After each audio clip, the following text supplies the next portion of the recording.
Halo semuanya, perkenalkan nama saya Claudia Gerensi Mulyati, NPM Job 1103148, kelas 2021C, Program Studi Pendidikan Guru Sekolah Dasar, Universitas Katolik Indonesia Santo Paulus Ruteng. Oke, pada video kali ini saya akan menjelaskan 3 topik. Yang pertama tentang aborsi, yang kedua hukuman mati, dan yang ketiga eutanasia. Oke, sekian saja video pengenalan awal saya. Baik, pada kesempatan ini saya akan menjelaskan 3 poin penting. Yang pertama, aborsi, hukuman mati, dan eutanasia. Yang pertama, saya akan menjelaskan tentang aborsi.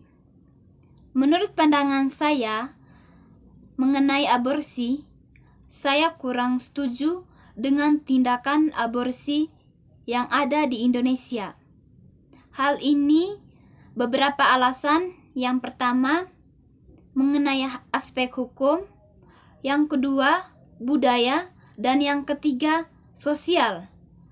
Baik, yang pertama saya akan menjelaskan mengenai aspek hukum.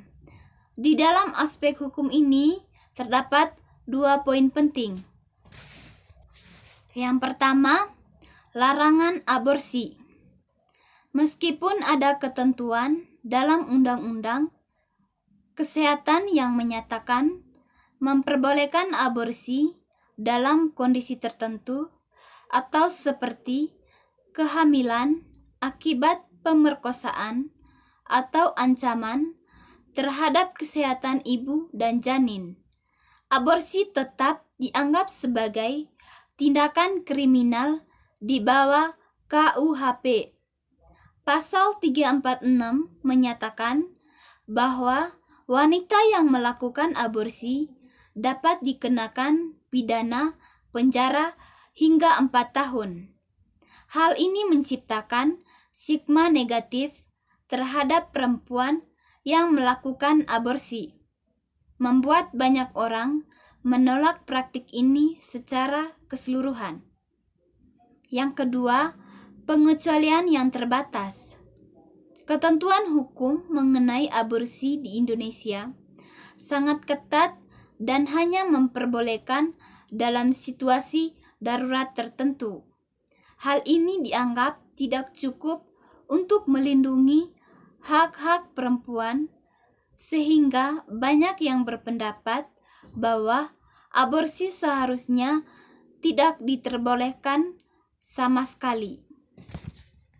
Yang kedua, dalam aspek budaya. Di dalam aspek budaya ini ada 2 poin penting. Yang pertama, nilai-nilai budaya.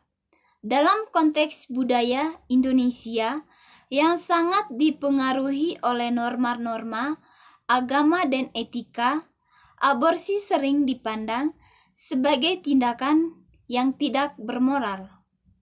Banyak orang percaya bahwa kehidupan dimulai sejak konsepsi, sehingga menggugurkan kandungan dianggap sebagai pelanggaran terhadap hak hidup. Yang kedua, pandangan agama. Sebagian besar masyarakat Indonesia menganut agama yang mengajarkan larangan terhadap aborsi. Yang ketiga, dampak sosial. Yang pertama, stigma sosial. Perempuan yang melakukan aborsi seringkali menghadapi stigma dan pengucilan dari masyarakat.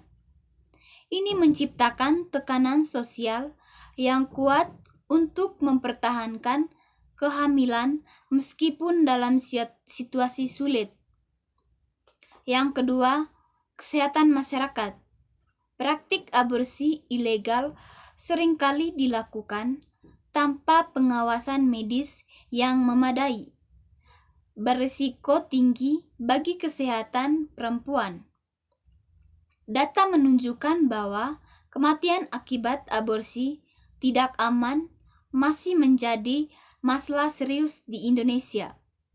Dengan estimasi kematian maternal akibat praktik ini mencapai 14-16% dari total kematian maternal. Hal ini menimbulkan keprihatinan bahwa melegalkan aborsi dapat meningkatkan risiko kesehatan bagi perempuan. Secara keseluruhan, penolakan terhadap aborsi di Indonesia dipengaruhi oleh kombinasi faktor hukum, moralitas, budaya, dan dampak sosial yang kompleks. Yang berikut, pandangan mengenai hukuman mati di Indonesia mencerminkan perdebatan yang kompleks antara aspek hukum, hak asasi manusia, dan keadilan sosial. Di satu sisi, hukuman mati masih dipandang oleh sebagian besar masyarakat dan pemerintah sebagai alat untuk menanggulangi kesehatan serius, sementara di sisi lain banyak pihak yang menolak penerapannya karena dianggap melanggar hak hidup. Yang berikut, pro dan kontra hukuman mati. Argumen mendukung hukuman mati. Keamanan dari perlindungan korban. Pendukung hukuman mati berargumen bahwa hukuman ini diperlukan untuk melindungi masyarakat dari kejahatan berat seperti pembunuhan berencana, narkotika, dan terorisme.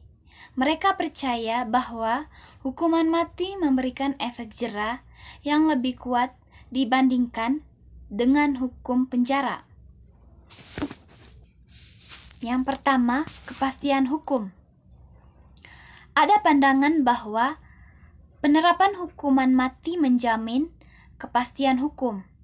Ketika pengadilan telah menjatuhkan vonis mati, pelaksanaan hukuman mati dianggap sebagai bagian dari penegakan hukum yang harus dihormati. Yang kedua, normatif dalam hukum positif.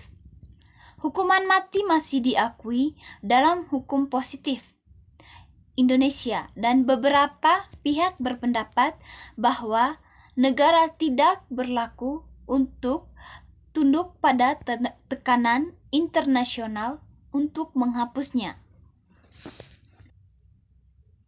Argumen menolak hukuman mati. Yang pertama, pelanggaran hak asasi manusia. Banyak organisasi hak asasi manusia termasuk Komnas HAM, menilai bahwa hukuman mati melanggar hak atas hidup dan hak untuk bebas dari penyiksaan. Mereka menekankan bahwa hak-hak ini tidak dapat dikurangi dalam situasi apapun. Yang kedua, ketidakefektifan dalam mengurangi kejahatan.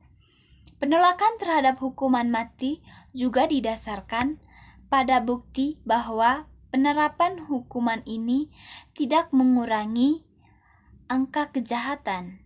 Misalnya, dalam kasus narkotika dan terorisme, hukuman mati justru bisa menjadi tujuan bagi pelaku untuk mencapai. Yang ketiga, proses peradilan yang tidak adil. Sistem peradilan di Indonesia masih menghadapi banyak masalah, seperti korupsi dan kesalahan hukum yang dapat menyebabkan terpidana mati tidak mendapatkan pengadilan yang adil. Yang berikut, pandangan mengenai euthanasia di Indonesia sangat kompleks dan dipengaruhi oleh berbagai aspek hukum, sosial, dan etika. Berikut adalah beberapa poin penting terkait isu ini. Hukum euthanasia di Indonesia. Yang pertama, status hukum. Euthanasia dianggap sebagai tindak pidana di Indonesia berdasarkan pasal 344 Kitab Undang-Undang Hukum Pidana atau KUHP yang menyatakan bahwa merampas nyawa orang lain, bahkan atas permintaan orang itu sendiri, dapat dikenakan hukuman penjara hingga 12 tahun. Hal ini mencerminkan pandangan bahwa eutanasia, baik aktif maupun pasif, dilarang secara hukum. Eutanasia aktif vs pasif. Eutanasia aktif atau mengakhiri hidup secara langsung jelas dilarang, sementara eutanasia pasif atau menunda pengobatan atau membiarkan pasien meninggal seringkali terjadi dalam praktik medis meskipun sulit untuk dikenakan sanksi hukum.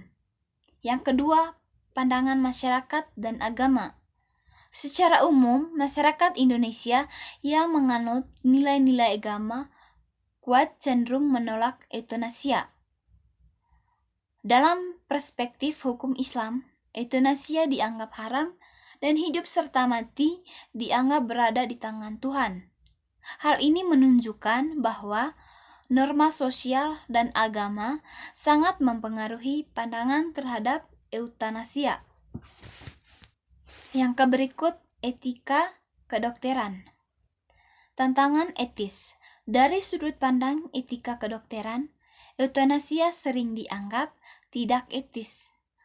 Dokter diharapkan untuk menjaga kehidupan pasien dan menghindari tindakan yang dapat mengakhiri hidup mereka, meskipun ada argumen mengenai otonomi pasien. Keputusan untuk melakukan eutanasia tidak selalu dapat diterima oleh komunitas medis. Yang kedua, kasus nyata.